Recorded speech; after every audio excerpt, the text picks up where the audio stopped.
Esta es la principal causa de persecución que el régimen de Nicolás Maduro tiene contra el pueblo venezolano. Aquí te la muestro. Este es un acta original emitida por el CNE de uno de los centros considerados más chavistas de mi municipio de Sotillo, donde soy concejal. Sí, va a estar, él se va a posesionar y va a salir a hacer ese show ahí con su Diosdado, el vicedictador.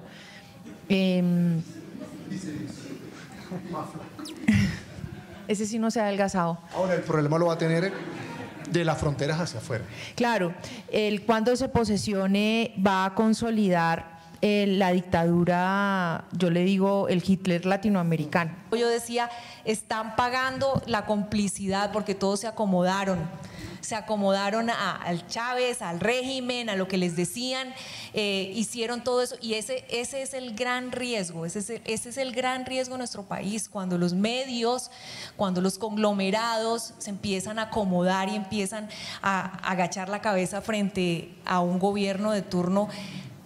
8 millones de personas que están regadas por todo el planeta, que salieron caminando por la cordillera de los Andes. La segunda mayor migración después de Siria en el siglo XXI, cuando eso no debería estar sucediendo. Y las Naciones Unidas lo único que hacen es mirar para otro lado y hacer de cuenta que nada está pasando. Sin embargo, sí están pasando cosas.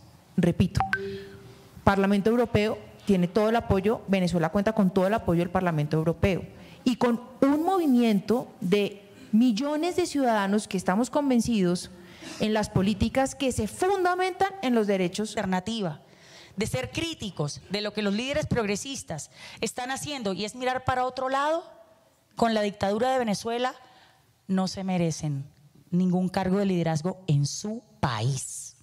Entonces, sí, es una tristeza que en la COP vayamos a tener esta validación.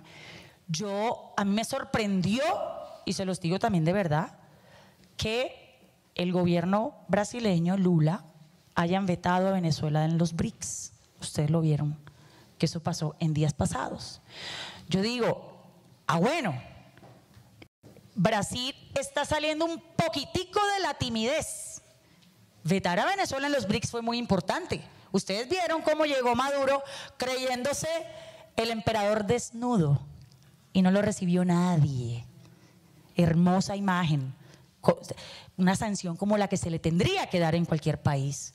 El resto de los países de América Latina, porque sí, nosotros como venezolanos hemos sufrido mucho, pero Nicaragua lo ha sufrido, Bolivia lo ha sufrido, y no podemos defender la democracia y la libertad de un país dejando a otros que han sufrido lo mismo que nosotros de lado.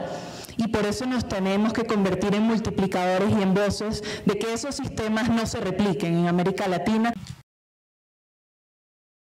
Hemos escuchado una pequeña introducción, un foro contra Nicolás Maduro, porque ya inicia la cuenta regresiva para el 10 de enero, pero vamos a escuchar todo este pronunciamiento completo en el que han arremetido en contra de Nicolás Maduro. Inicia la cuenta regresiva al 10 de enero a 2 meses y unos cuantos días. Entonces escuchemos todo este foro completo en el que han hablado sobre lo que está sucediendo en Venezuela y la cuenta regresiva. Escuchemos. Fundación. Sí, tú eres Roger, sí. Roger, sí. 1.800 personas han sido detenidas en los últimos 90 días, según datos del Foro Penal. Pero fíjense, de esas 1.800, 242 son mujeres y 69 son menores de edad.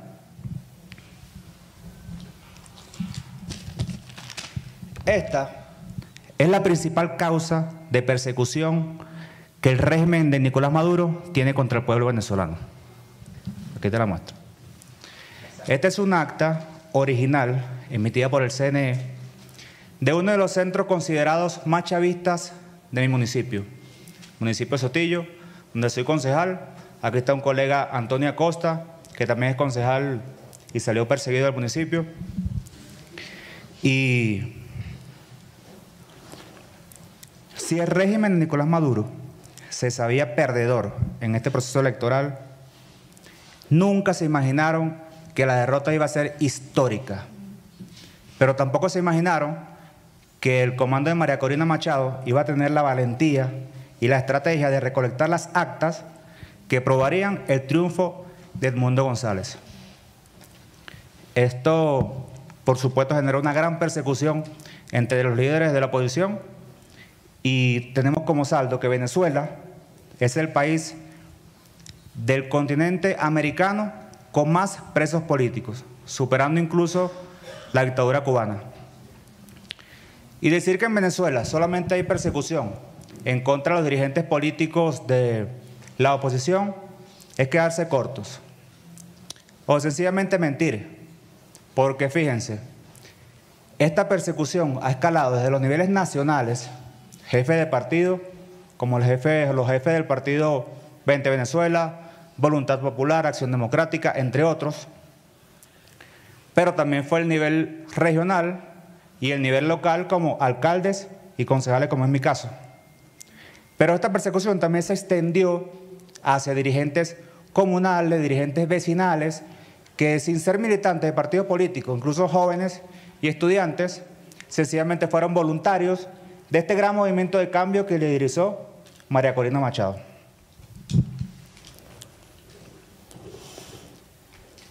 Nosotros, en el caso de Puerto La Cruz, fuimos víctimas de, digamos, el mismo formato que se aplicó a nivel nacional, donde el chavismo infiltró nuestras manifestaciones pacíficas, donde había gente que quería reclamar que se respetara la voluntad popular emitida en los centros electorales el 28 de julio, pero ellos infiltraron a sus malandros para generar violencia, generar disturbios, manchar nuestras manifestaciones pacíficas para así tener una excusa como amedrentarnos, como amenazarnos e inculparnos. Así de esa manera ellos distraen la atención y por supuesto el acta. Ellos distraen la atención y por supuesto generan miedo en la población. ¿Y qué buscan con ello? Silenciar ese gran movimiento que estaba en la calle reclamando un derecho y reclamando que se respetara la voluntad popular expresada el 28 de julio.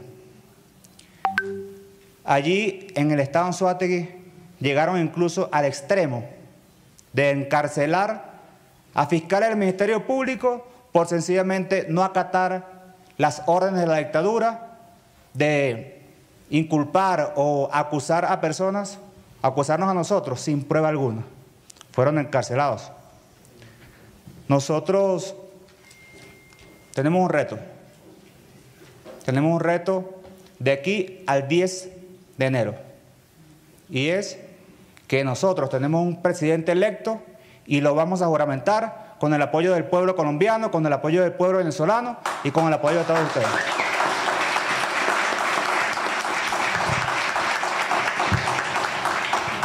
Yo creo que Venezuela y el pueblo colombiano merecen vivir en paz, merece crecer juntos, de las manos y sobre todo vivir en libertad. Muchas gracias. Robert, muchas gracias por tu testimonio. Quería añadir algo que mencionaste en el tema del número de presos políticos. El número de presos políticos que tenemos en Venezuela a partir del 28 supera a la totalidad de los 17 años de Pinochet, para que tú te des una idea. Esa es una cifra que es real y es aterradora pensarlo. Cuando uno creía que la dictadura de Pinochet había sido espantosa, eso es lo que tenemos en nuestro imaginario, nada se compara con lo que se está viviendo en Venezuela. Aterrador. Bueno, yo le doy gracias a Dios que pudimos salir, que estamos aquí. Así es. Y que no pudimos o que no sufrimos el desenlace que sufrió nuestro hermano Edwin Santos, que fue brutal y vilmente asesinado por la dictadura. Horrible. No, horrible. Eso nos tiene a todos muy tristes y conmovidos. La dirigencia política que está en Venezuela está en clandestinidad. No puede dormir en su casa, no puede ver a sus hijos, no puede ir a la casa de su partido. ¿Por qué? Si no pasa a engruesar la lista de más de 2.000 personas detenidas. Y desde Venezuela nos llegan 2 mensajes que yo les pido a ustedes me acompañen, porque costó mucho el día de hoy, por toda la persecución del fin de semana, estos 2 mensajes que los invito a escuchar. Primero, del diputado venezolano, líder del partido Primero Justicia, Juan Pablo Guanipa, que hoy tiene preso a su hermano y que desde hace 90 días no ha podido ver ni a sus hijos ni a sus seres queridos. El mensaje de Juan Pablo Guanipa.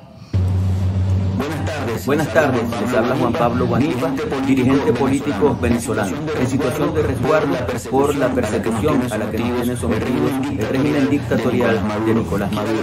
Quiero agradecer profundamente a las dos fundaciones organizadoras de este evento, también a los participantes, dirigentes políticos, autoridades, medios de comunicación, también a los empresarios y a todos los que están participando en esta actividad. La pregunta que nos hacen es de qué manera la situación actual venezolana puede afectar a Colombia. E indudablemente que el pasado, el presente, el futuro, la historia, la geografía de nuestros países están totalmente vinculadas y todo lo que pasa en Colombia va a afectar positiva o negativamente a Venezuela y todo lo que pasa en Venezuela va a afectar positiva o negativamente a Colombia. Yo quisiera comenzar por algo muy importante que es la migración.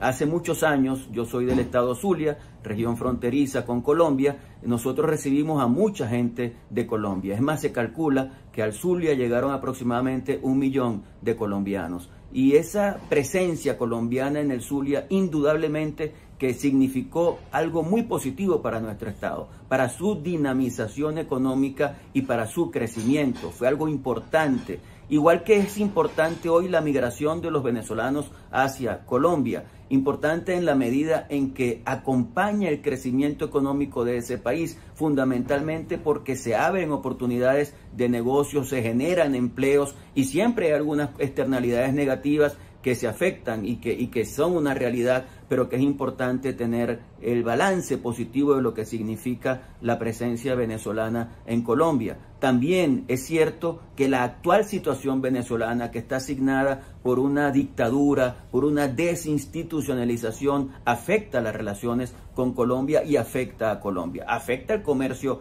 binacional, indudablemente. Venezuela ha perdido competitividad por la situación económica que vive, que es producto de la situación política.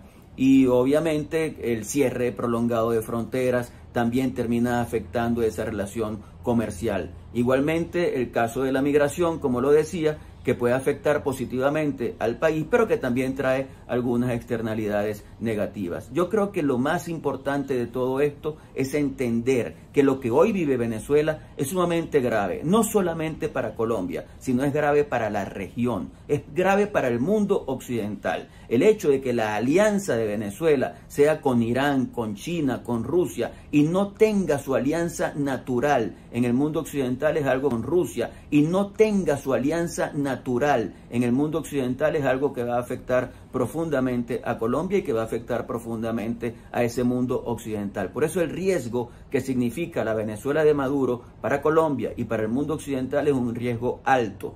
Y yo diría que lo más importante de todo esto es que nosotros logremos que se respete la voluntad del pueblo venezolano del 28 de julio. El 28 de julio el pueblo se manifestó y se manifestó, no solamente ganamos por una diferencia abrumadora, sino que además logramos demostrar ese triunfo. Y lo que nosotros exigimos es que se respete la soberanía del pueblo venezolano. Y para que eso pase, tenemos que rescatar la institucionalidad de nuestro país. Si nosotros no logramos una institucionalidad que realmente respete lo que es lo básico, el Estado de Derecho, la separación de poderes, el respeto a los derechos humanos, el respeto a la primacía constitucional, el respeto al principio de legalidad. Si eso no se logra, indudablemente que todo lo que pasa en Venezuela va a terminar afectando también a Colombia. Y hoy Colombia también comienza a vivir un proceso importante de desinstitucionalización. Percibo que se está desarrollando desde el gobierno de Colombia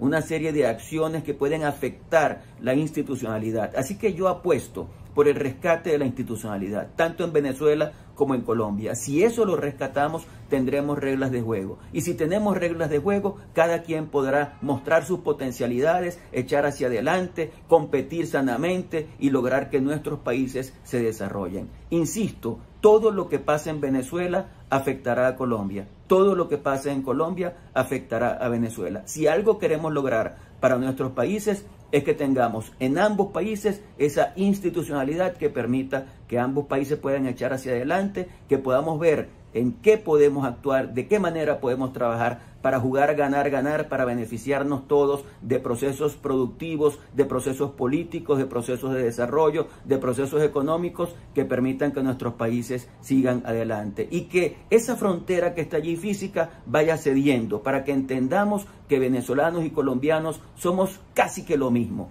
Yo, que les repito, soy del Zulia, me siento muy identificado con pueblos como Santa Marta, como Barranquilla, como Cartagena, como esa costa colombiana que se parece tanto a nosotros y que debemos luchar todos por desarrollar los espacios allá, los espacios en nuestro país y echar hacia adelante. Así que yo les agradezco muchísimo la invitación que me han hecho y apuesto por la institucionalidad, apuesto por las reglas de juego, apuesto porque se respete el Estado de Derecho y que eso permita que la política, que la economía, que la sociedad echen adelante en nuestros dos países. Mi abrazo para todos ustedes. Y es que luego del 28 de julio, desde la Fundación Juntos se Puede, hemos atendido a 18 periodistas que han sido perseguidos por el régimen. Además, en Venezuela, aún en este momento se encuentran 9 periodistas pidiendo ayuda para salir en resguardo de su seguridad tras la persecución del régimen venezolano. Aunado a ello, también en Venezuela hoy hay 15 presos políticos que son periodistas, personas que dedicaron su vida a hablar de la libertad, de la democracia y dar información veraz y certera. Hoy pueden estar en este momento siendo torturados simplemente por hacer su trabajo. A continuación, tenemos un audio desde Italia de Antonio Ledesma, uno de los perseguidos políticos que más renombre ha tenido en Venezuela y que ha sido perseguido de manera incesante por el régimen venezolano. Muchas gracias, mi estimada. Antonio en este momento se encuentra en Italia, siendo acompañado por Edmundo González Urrutia en este proceso de la política venezolana para dar cuenta de la situación en toda la Unión Europea. Adelante, por favor. En primer lugar, muchas gracias, mi estimada Gaby Arellano, por la invitación a participar en este evento.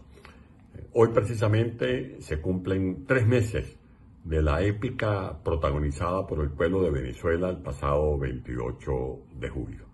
En estos 3 meses, María Corina Machado, apoyando a nuestro presidente electo, ha organizado un conjunto de eventos como el que se realizó hace algunas semanas en el Consejo Permanente de la OEA, lugar en el que el Centro Carter presentó las actas legítimas que confirman la categórica victoria que obtuvo Edmundo González Urrutia en los comicios de hace 3 meses. Y mientras Edmundo González y María Corina dan a conocer las actas que sin duda alguna ratifican ese extraordinario éxito electoral, el dictador Nicolás Maduro las esconde, con lo cual queda al desnudo ante los ojos del mundo como un perpetrador de fraudes electorales.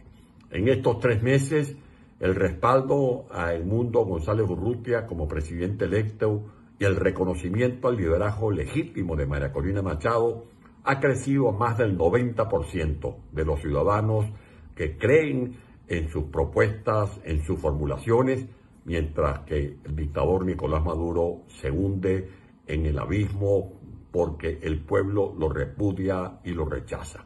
En estos 3 meses, Nicolás Maduro ha reincidido en la perpetración de crímenes de lesa humanidad.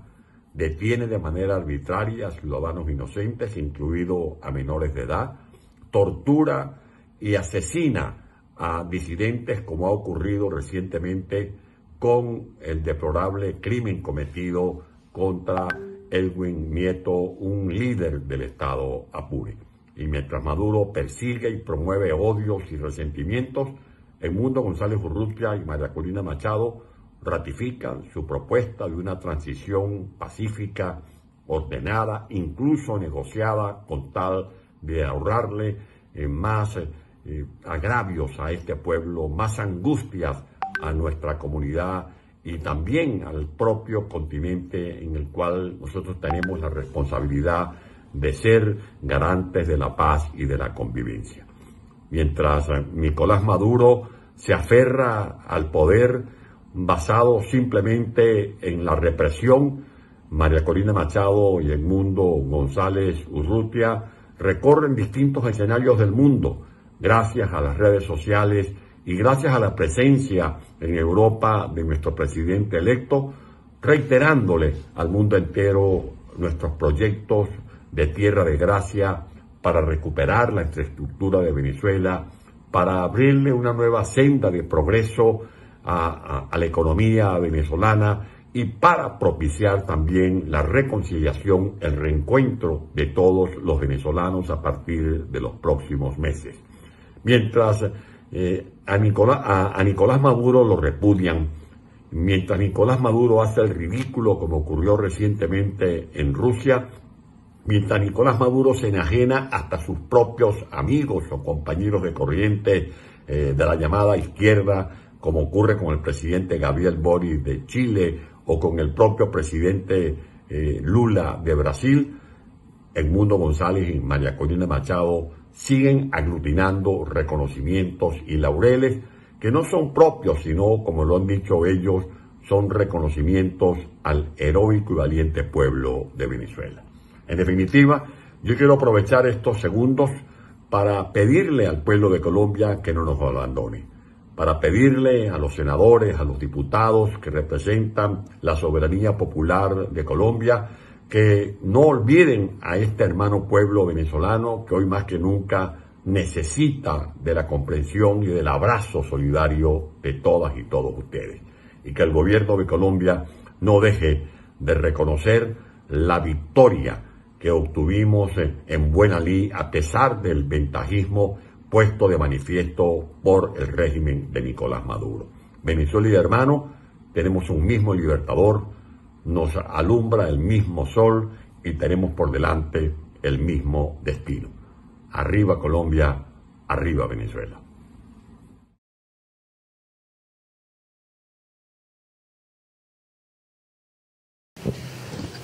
Mucho gusto, Francisco Javier Oropesa Álvarez, alcalde del municipio Torres, Carora, Estado Lara, a sus órdenes. Comienzo. Bueno, gracias. Para quienes no conozcan la geografía, el municipio Torres es el segundo municipio de importancia del Estado Lara. Carora, la segunda ciudad, es la mitad del Estado Lara y es el segundo municipio geográfico más grande del país, 6.954 kilómetros cuadrados, un municipio que colinda que pega vecino con el estado Zulia, Trujillo y Falcón. El 80% de su economía depende del sector agropecuario. Yo soy empresario, ganadero, con una tradición de 100 años de periodismo y 400 años de ganadería. Por circunstancias de representante de la sociedad civil y por el periodismo vinculado al sector político. A los 27 años fui diputado, a los 28 años fui alcalde de la primera oportunidad 2004 y en esta oportunidad, en el 2021, en el proceso electoral, Carora se escucha mucho de que Barinas fue el ejemplo de la unidad. Fue primero en Carora, en donde tenemos que entender los políticos, sociedad civil, que la unidad en ese momento tenía que darse para poder lograr el objetivo. Y de esa manera los partidos políticos, la sociedad civil, los productores, nos unimos y poder ganar en un municipio en donde ideológicamente es un bastión importante el chavismo. Primero, como que nosotros nos sentimos muy orgullosos de esa caroreñedad, de ese ser caroreño. Tenemos también hechos muy tristes, que por ejemplo es la cuna de Jorge Rodríguez Padre. Y que en Carora nace la ideología de la Liga Socialista, que es la línea fundamental de los Rodríguez y de Nicolás Maduro. En Carora nace el poder popular, la transferencia de los recursos, los consejos comunales, y es un bastión muy importante. Logramos nosotros en el entendimiento de cómo poder lograr en el 2021 y de esa manera ganamos la alcaldía del municipio única de la oposición en el estado Lara. De ese momento estuvimos en la mirada del chavismo, del gobierno. En el 2023 incluso se nos invita para el encuentro de la Ciudad de América en Denver, Colorado.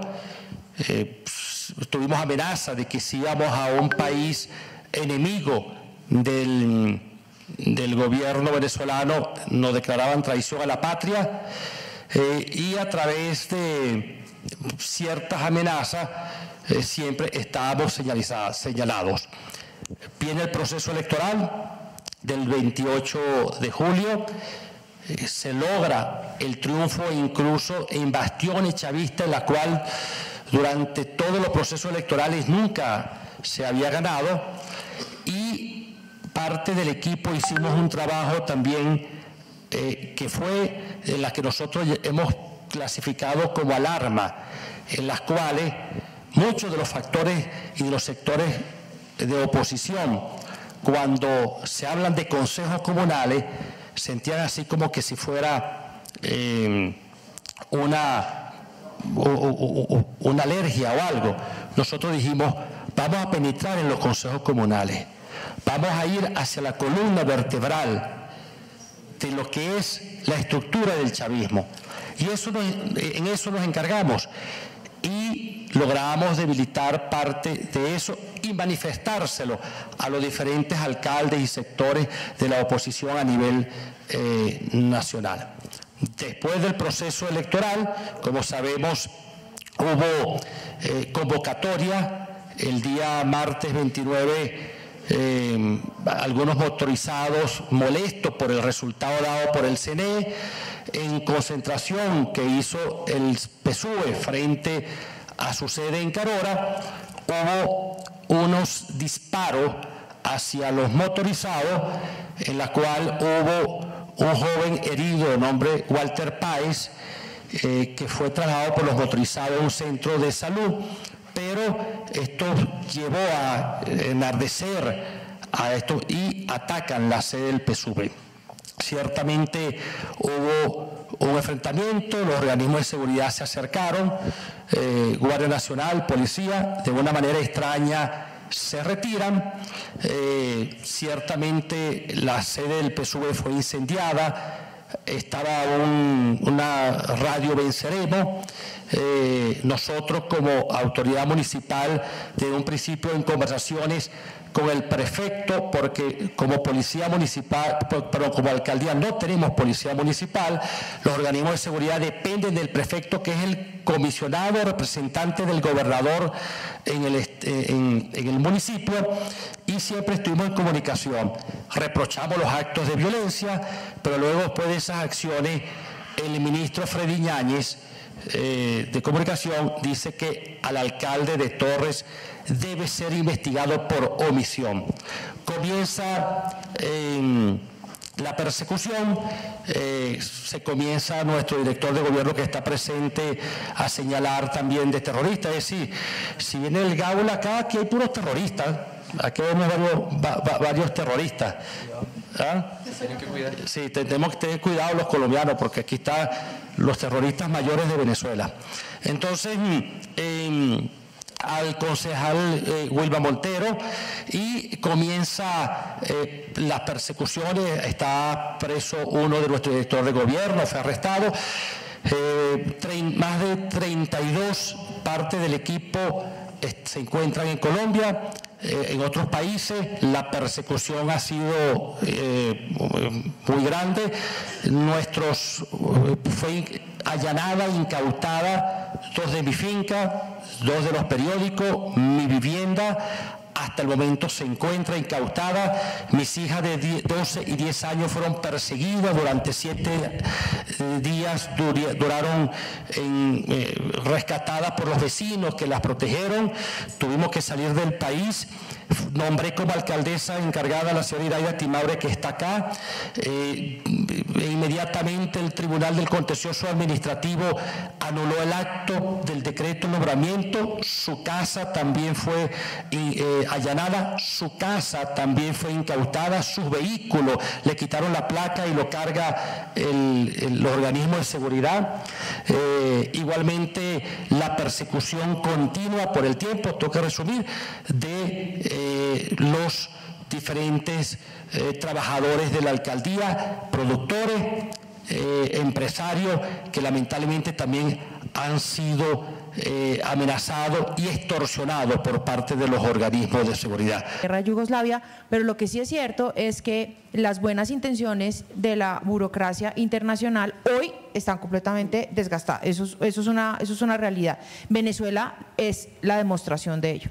Y es una vergüenza que en la Comisión de Derechos Humanos de las Naciones Unidas hayan sentado a Qatar y a Cuba como ejemplos de defensa de derechos humanos. ¿Cuáles derechos humanos? Ahora, están las organizaciones multilaterales, pero resulta que nosotros estamos aquí en Colombia y tenemos un presidente que tuvo la desfachatez de decir que los 8 millones de venezolanos que salieron del país lo hicieron porque estaban buscando agua en los países del norte. Y esto lo dijo, la primera vez que lo dijo en Alemania, en un discurso, de esos discursos un poco delirantes en torno al cambio climático, y Lula lo secundó. Entonces dijo, no, eso lo de los 8 millones de los migrantes, eso es una cuestión ahí como que se inventaron los nazis, ¿no? Porque entonces ellos son los nazis, pero entonces acusan de nazis a todas las víctimas.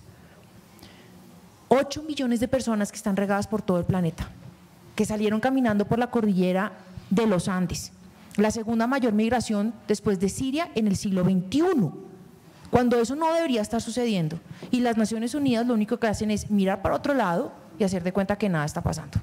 Sin embargo, sí están pasando cosas. Repito, Parlamento Europeo tiene todo el apoyo, Venezuela cuenta con todo el apoyo del Parlamento Europeo y con un movimiento de millones de ciudadanos que estamos convencidos en las políticas que se fundamentan en los derechos de los seres humanos y en los valores democráticos. Y esto nos aparta completamente de esas historias de la extrema derecha, de la extrema izquierda. No, yo creo que estamos hablando de extrema humanidad. Y eso no lo entienden los líderes progres y este triángulo de la muerte que hay en Latinoamérica y que ha sido conformado por Cuba, por la horrible dictadura de Daniel Ortega en Nicaragua y por el criminal y genocida de Miraflores, Nicolás Maduro. Y a las cosas hay que decirles por su nombre y sin miedo. Ese tipo es un criminal. ¡Pum!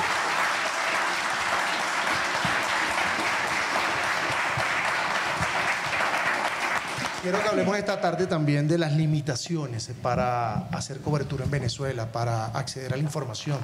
El régimen secuestró la información en Venezuela. La institución, tú lo sabes muy bien, Gonzalo. Yo cuando todavía era corresponsal de NTN 24 en Caracas, recuerdo a Marcos, un corresponsal de televisora española para Sudamérica, él operaba desde Colombia. Me decía, oye Carlos, estoy sorprendido que ustedes para hablar con un ministro tienen que ver venezolana de televisión. O sea, uno tenía que grabar venezolana de televisión, cortar el sonido que necesitaba, el full, como decimos aquí en Colombia, de la autoridad para poder tener algo de equilibrio. Y eso asombraba a la gente que no conocía la realidad. Sí, va a estar, él se va a posesionar y va a salir a hacer ese show ahí con su diosdado, el vicedictador.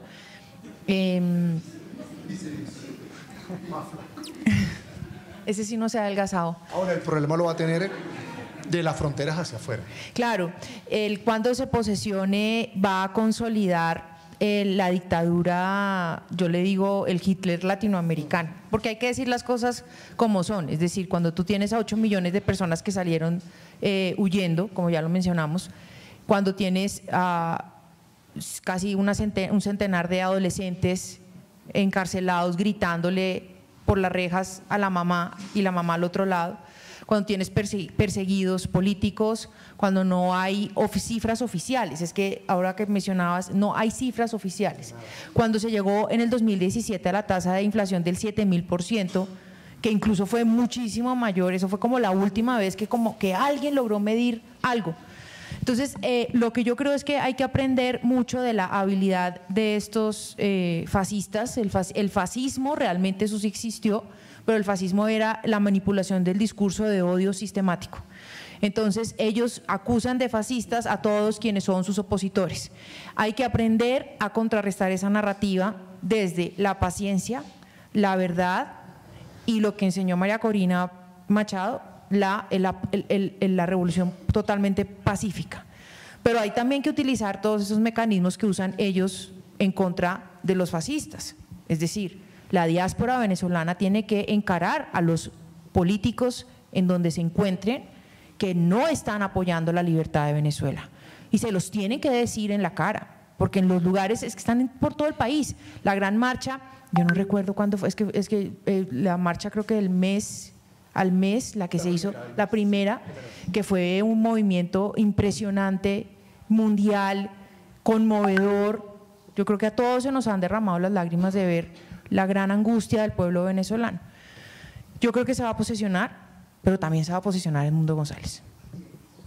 Y a través del mundo se va a posesionar María Corina, porque a María Corina era la presidenta. Y detrás de María Corina están todos los venezolanos. Y detrás de todos los venezolanos estamos todos los colombianos, y todos los chilenos, y todos los peruanos, y todos los mexicanos, y todos los americanos que respaldamos los valores democráticos y que queremos y exigimos que Venezuela retorne a la libertad y a la democracia. Va a ser difícil, pero va a caer. Hay unos zapatos en los que yo no quisiera estar, creo que nadie, los del presidente Gustavo Petro de Colombia, que el 10 de enero debe decidir qué hacer. Qué hacer con la política de un país libre, democrático, soberano como Colombia, pero va a poner por encima de la cara de Colombia sus intereses y su amistad con Nicolás Maduro. ¿Lo va a reconocer o no lo va a reconocer? ¿Va a ir a la posesión o no, no? Eso sería un... Ya sabemos que Lula da Silva no va a reconocer a Nicolás Maduro, no lo ha reconocido, las distancias cada vez son más lejos, son más grandes, pero Gustavo Petro la tiene difícil, porque entiendo que Colombia necesita de Venezuela como mercado, como aliado, como compañero de custodia de la frontera tan amplia compartida, pero también necesita Gustavo Petro bañarse de democracia y respetar lo que...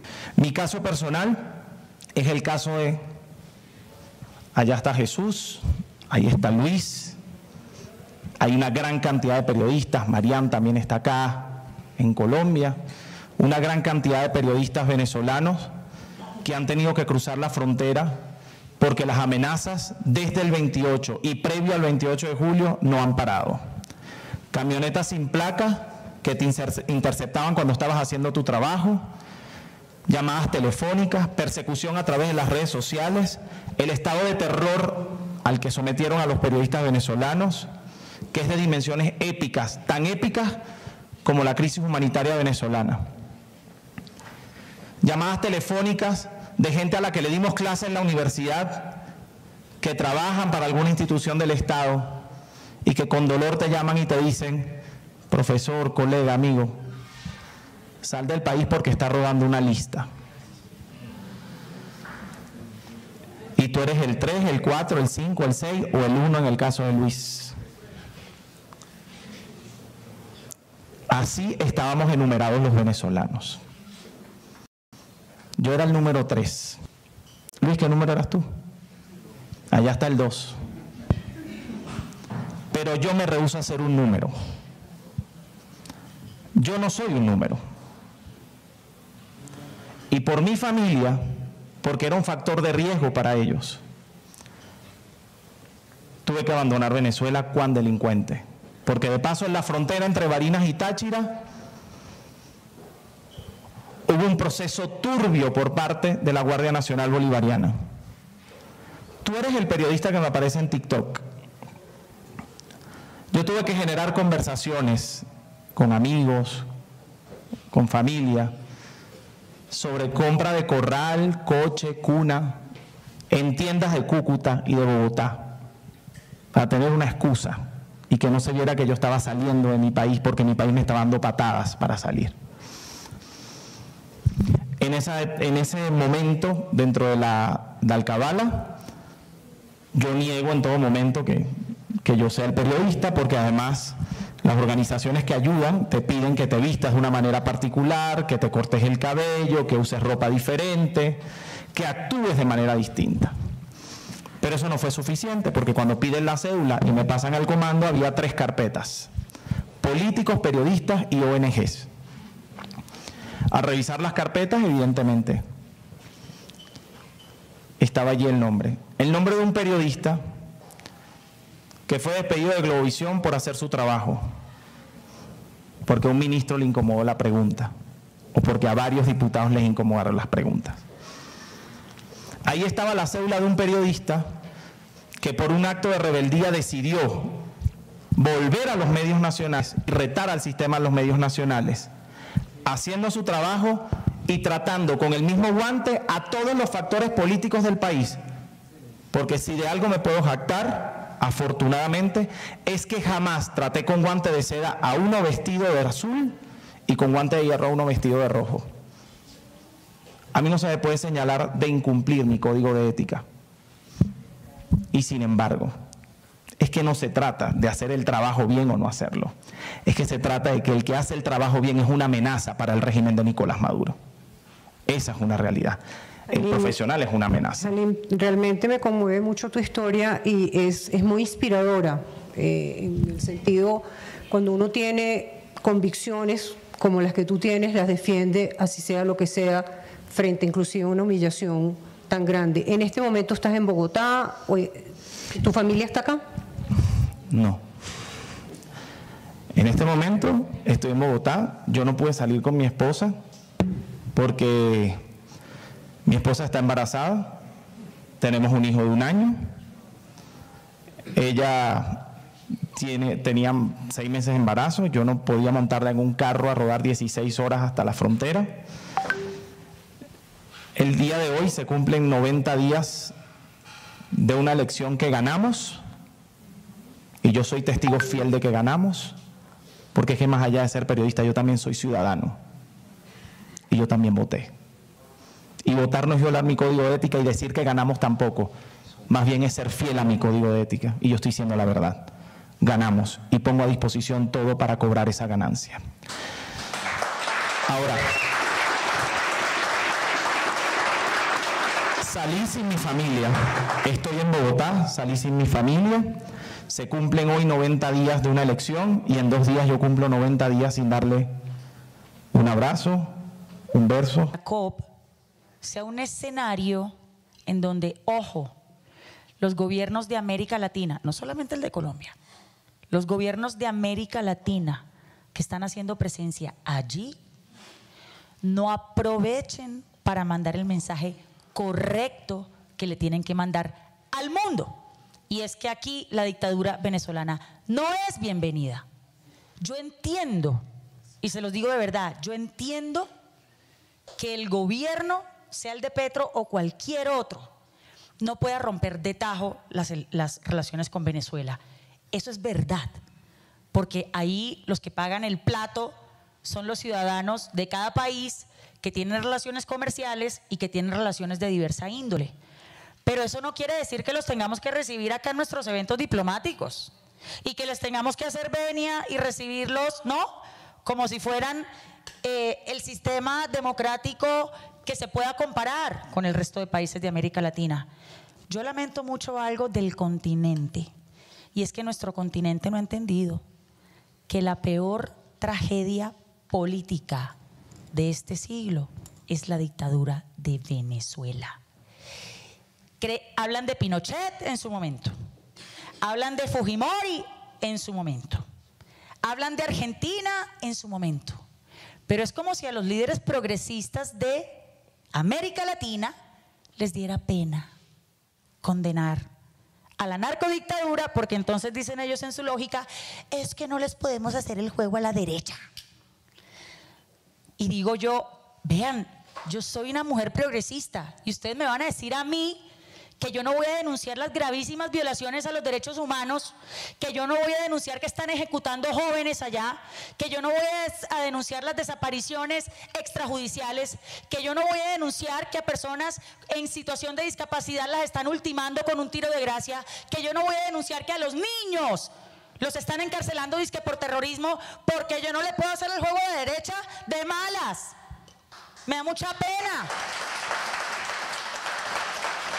Me da mucha pena. Eso me parece ser indolentes. Eso me parece ser inhumanos. Y si un político no es capaz, desde una orilla progresista alternativa, de ser críticos de lo que los líderes progresistas están haciendo y es mirar para otro lado, con la dictadura de Venezuela, no se merecen ningún cargo de liderazgo en su país. Entonces, sí, es una tristeza que en la COP vayamos a tener esta validación. A mí me sorprendió, y se los digo también de verdad, que el gobierno brasileño, Lula, hayan vetado a Venezuela en los BRICS. Ustedes lo vieron, que eso pasó en días pasados. Yo digo, bueno, Brasil está saliendo un poquitico de la timidez. Vetar a Venezuela en los BRICS fue muy importante. Ustedes vieron cómo llegó Maduro creyéndose el emperador desnudo y no lo recibió nadie. Hermosa imagen, una sanción como la que se le tendría que dar en cualquier país. Entonces, pues habrá que alzar la voz aquí en protesta desde la COP, pero de nuevo todo va hacia el 10 de enero y en el 10 de enero vamos a ver realmente cuál es el talante del gobierno colombiano y vamos a saber si estamos ante un gobierno democrático o si estamos ante un gobierno que simplemente le hace el juego al autoritarismo y al fascismo, que también es de izquierda. Alternativa de ser críticos de lo que los líderes progresistas están haciendo y es mirar para otro lado, con la dictadura de Venezuela, no se merecen ningún cargo de liderazgo en su país. Entonces, sí, es una tristeza que en la COP vayamos a tener esta validación.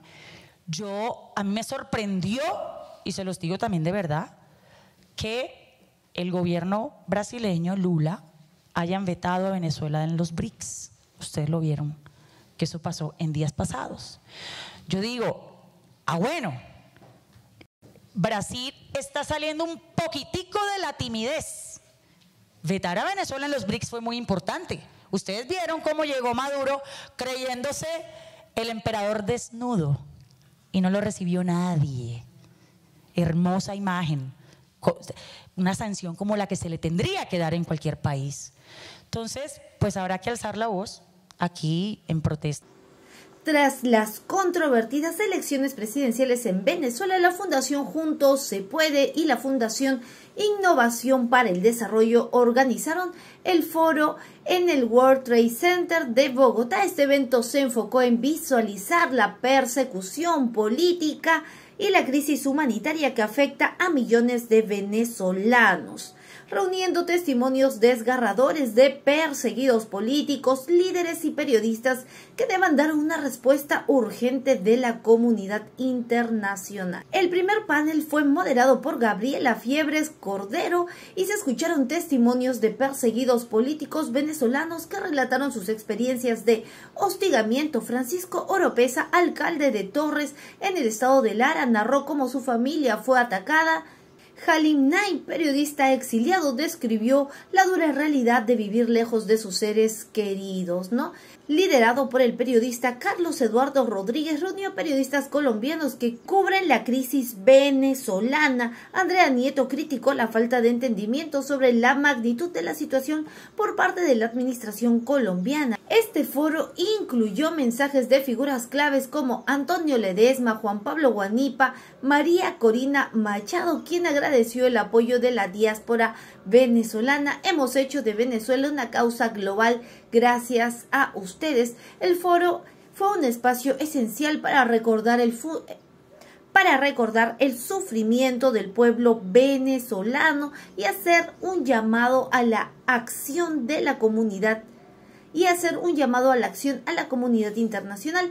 La crisis en Venezuela continúa y los participantes insistieron en que solo mediante una respuesta firme y coordinada se podrá alcanzar una solución y restablecer la paz y la libertad para millones de venezolanos.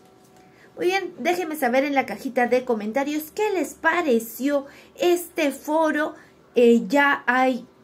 Ya inició la cuenta regresiva, falta poco para el 10 de enero. Recuerden, somos el Búnker Digital, tu lugar seguro de información.